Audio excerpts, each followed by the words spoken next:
하늘같이 환하신 미소로 우리 조국의 밝은 앞날을 축복해 주시는 위대한 수령님과 위대한 장군님,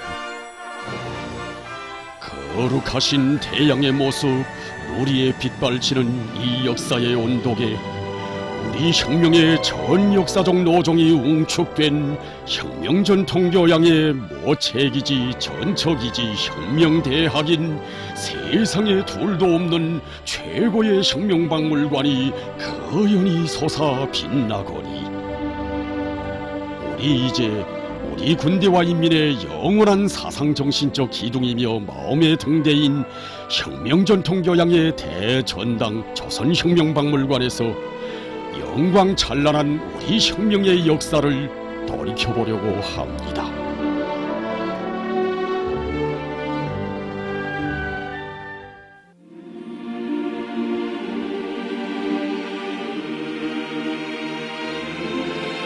조선혁명박물관에 대한 참관을 이어가던 우리는 우리 혁명 역사의 특기할 회의로 기록된 가륜회의와 첫 당조직 건설 동지사에 대한 자료들이 전시되어 있는 사무실에 이르렀습니다.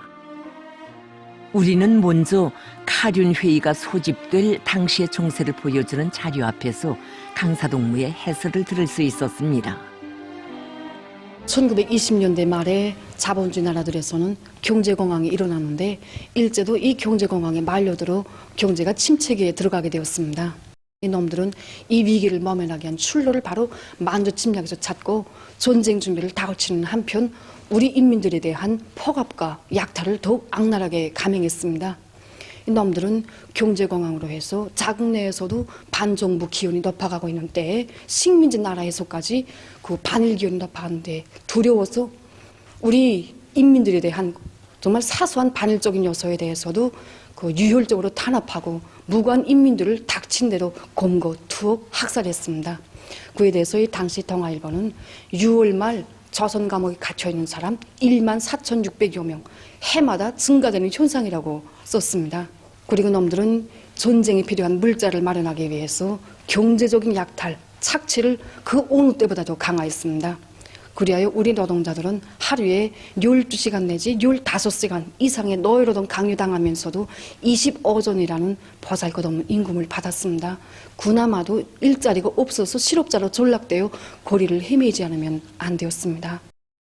우리 농민들도 피땀 흘려서 등뼈가 희도록 농사를 지었지만은 수확물의 거의 전부는 일제와 그 지주놈들에게 다 빼앗기다 보니까 입에 풀칠조차 하기도 어려웠습니다.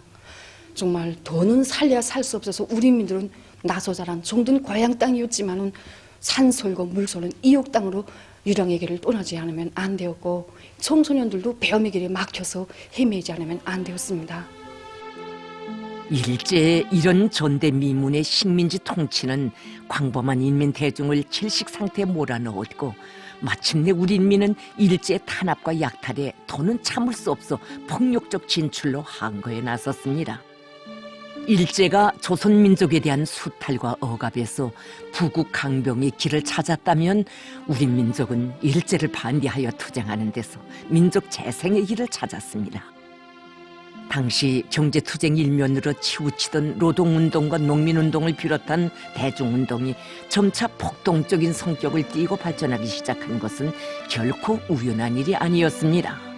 그때 단촌 농민 폭동과 그 신흥탄광 노동자들의 폭동, 그리고 농민들의 각종 쟁의, 광주 학생운동 등 국내 여러 곳에서 인민들의 투쟁이 폭동적인 형태를 띠고 연이어 일어났는데 그 가운데서도 원산 부두 노동자들의 투쟁이 정말 굉장했습니다.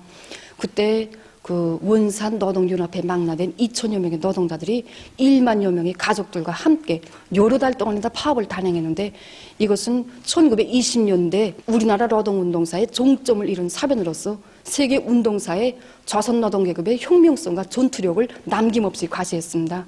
특히 평원 고무공장 여성노동자들의 투쟁이 그야말로 치열했습니다.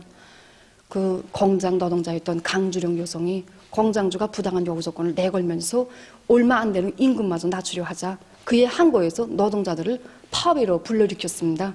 이들은 울밀대 올라가서 9시간 동안이나 임금 인상과 대우 개선 문제 그리고 8시간 노동제 실시 등을 요구해서 용감하게 싸웠습니다.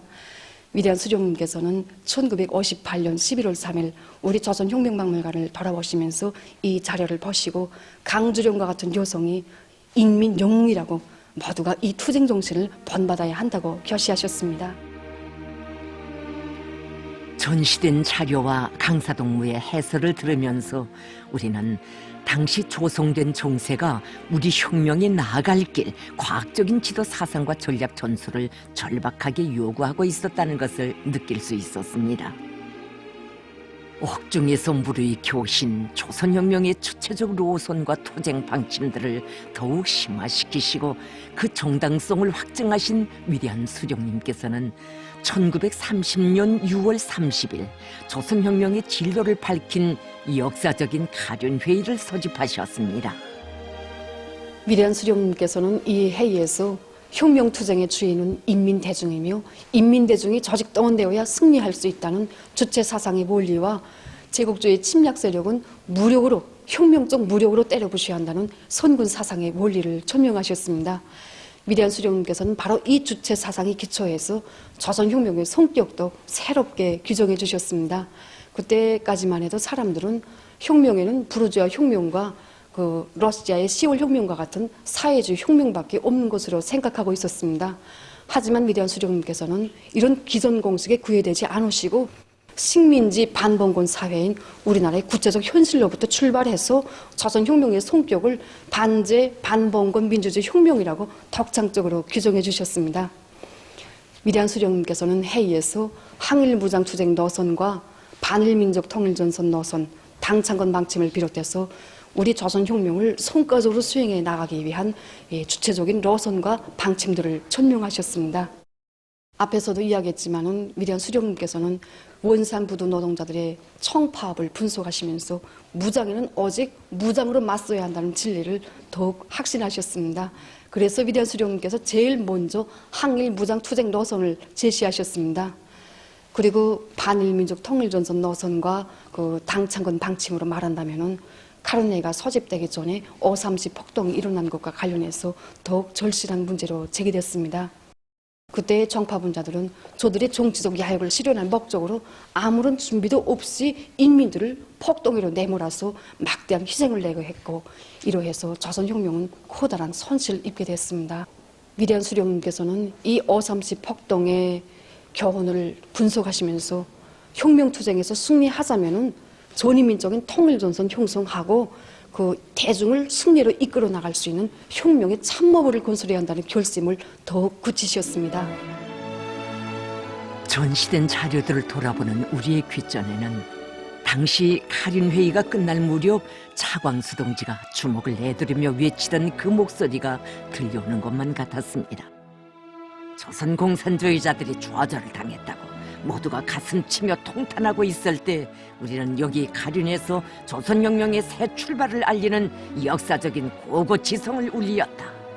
이 려명의 총소리와 함께 조선의 공산주의자들은 새로운 궤도를 따라 매진할 것이다.